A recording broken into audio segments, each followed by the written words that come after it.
Welcome to Indulgent Pair, guys. For those of you who don't know me, my name is Vlad. I'm a multiple business owner, explorer, food lover, YouTuber. Above all, I am a father, and I have a very unique perspective on the Russian world, which I can share with both Eastern audience and Western audience. So guys, without further ado, this video is 7 tips for helping you survive your first couple of days in Russia. So what we're going to do is we're going to walk you throughout the whole process. So let's say you're getting off the plane. What are the first 7 things that you need to do to make sure you have a good time? All right, guys. So tip number one, money exchange. This one is going to get a lot of people that don't watch this video. So here's a big tip for you guys. When you get to one of the airports, let's say you're flying to Moscow, and you're flying into Domodedovo or Sheremetyevo, you have to make sure that you have some rubles with you prior to getting to the airport. The exchange rate, unfortunately, in the airport is not good at all. You only do it if you have no other option. So when you when you exchange, it depends on how you're flying into Russia. Some people fly from Dubai, some people fly from Abu Dhabi, some from Hong Kong, wherever the case may be. There is more than likely going to be a ruble exchange there. I highly recommend you guys exchange your currencies there, and then that's what you're going to use when you want to do your next thing, which is, you're going to get out of the airport. You're going to have to get somewhere, right? All right, so guys, let's say you've got your money situation under control. So you've got a couple of rubles with you. It's enough to get you for the next couple of days, maybe a day or two. Often a good question is, how much rubles should I take for the first day or two? Look, it honestly depends on the person, your lifestyle, what you're expecting, how many family members you have coming with you, that sort of thing. But anywhere between 5,000 to 10,000 rubles for your first 2 days, just to give you a little bit of a buffer zone, is probably the best method forward. So I'd be doing that. So anywhere between 5 to 10,000, depending on lifestyle, depending on family members, everything else. Okay. All right. So now let's say you've exited the airport. And you need a cab. Let's say you're not getting picked up. All right. So there's a couple of things you can do. First of all, you can actually catch a cab. So there are cabs everywhere, and they will take you to wherever you need to go in Moscow. But since you're watching this, and this is about tips and smart traveling, what you need to do is you need to download an app called Yandex. So I'm gonna pull it up here. Yandex. Okay. Looks like that.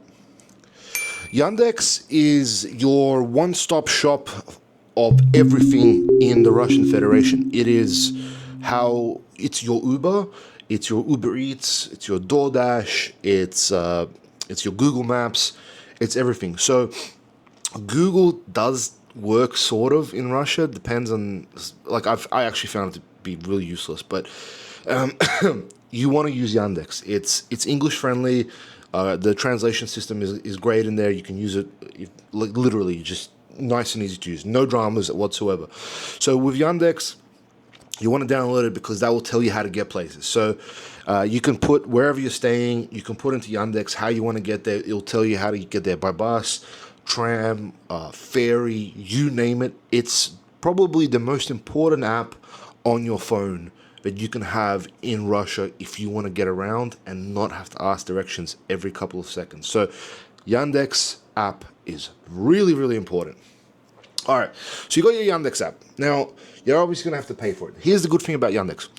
You can opt to pay for in cash. So similar to countries like Bali or Thailand, you can say, hey, there's an option, I want to pay with cash, and the driver will most likely say yes. So it'll tell you how much it's going to cost in cash. It'll say how many rubles your trip will cost you, and then it'll take you there for those amount of rubles.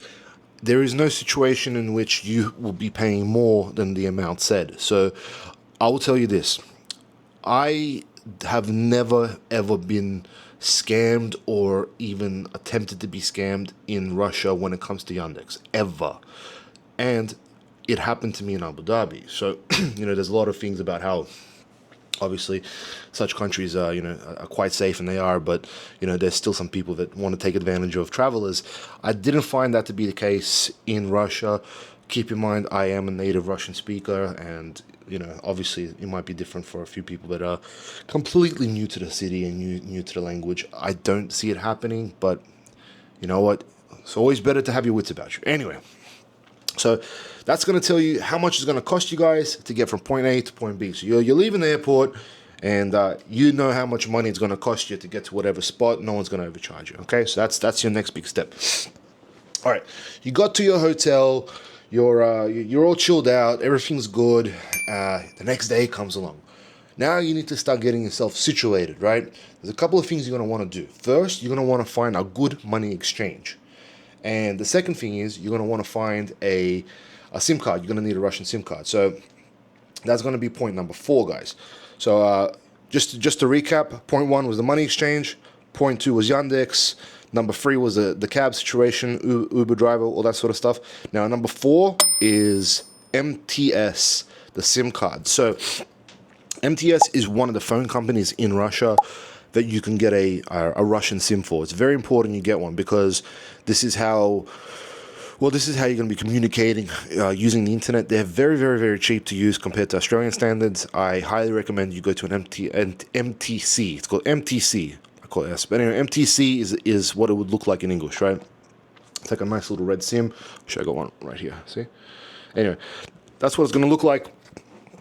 You set that up in your phone, and that's gonna help you a lot, because your number is connected to a lot of different things. So it's going to be connected to all the different cards you would have in Russia, a lot of payment systems. It's part of your identity, if you will. So it's it's very important for you guys to have your SIM card set up. Now, once you got your SIM card set up, what you're going to want to do is you want to go and find a good money exchange, right?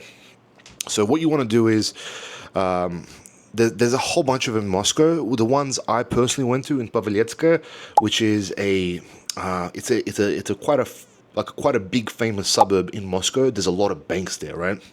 So there's a lot of good banks. Now, for us Aussies, Bank and Vagard in Paveletska exchanged AUD, so they were really, really good to trade with. Always very friendly, nice and quick, in and out, no hassles, no dramas. Depending on what money you're exchanging, there are more popular currencies. Obviously, if you're trading USD, I mean, you can trade that almost anywhere, but I do recommend you do your research and you find a bank that you like, and you can do that by Yandexing it and seeing what the rates are that particular day at that particular bank. That being said, the Paveletska suburb is the suburb you'd probably want to go to, because there's a lot of banks in a small proximity, so you're able to kind of pick and choose far more easier than, let's say, if you're in the outskirts. So anyway, Paveletska, that's where you want to put into your Yandex to find where to exchange your money, okay? All right, cool. Next, what you want to do is, let's say you're doing your travels, right? And you're doing your travels, and you're going to be in Moscow or for about a month, right? Or have a living staying. You can get something called the Troika card. So I'm going to put it up on screen what it looks like. Troika, it's your little card. It's like, think of it like a tap-on, tap-off card that we see in the West, and that can give you access for the whole month for a certain price. You can get 2 weeks, you can get a month, you can get a week. It depends on whatever you want to do.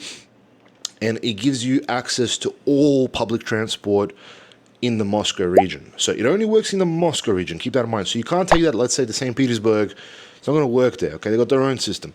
So what you want to do is you want to get this card. There are 2 others, I believe, but this is the one I used. I preferred it. And you want to use that card. And yeah, you can use the ferries for the Moscow River. You can use any of the trams, any of the trains. It's your one-stop shop, so super easy to use, guys. Make sure you get one if you're gonna do a lot of traveling around the Moscow region. So that leads me to the metro and the public transport. So it's very important to understand, when you use your Yandex map, you're gonna have suggestions. It's gonna tell you to go to one station, and then within that one station, it's going to tell you to go to the next station. So what a lot of Westerners won't understand is that sometimes the same station can have 2 names, right? So one station will be called Station A, and at the same time, it's also called Station B, but you have to walk across to Station B. It'll take you a little bit of time to get used to it, but once you wrap your head around the concept, it's super easy. So every part of Moscow has these lines, and all these lines have different colors, right? So it makes it a lot easier for you to kind of break it down. So you want to make sure that, let's say if you're on the pink line, you follow the pink, and then it tells you to jump over to the yellow line, jump over to the yellow, and then go to the red, or so on and so forth. Sometimes you stay on the same line. Anyway, point is, the same station can have two different names depending on where you're going. So always make sure you're looking at your map.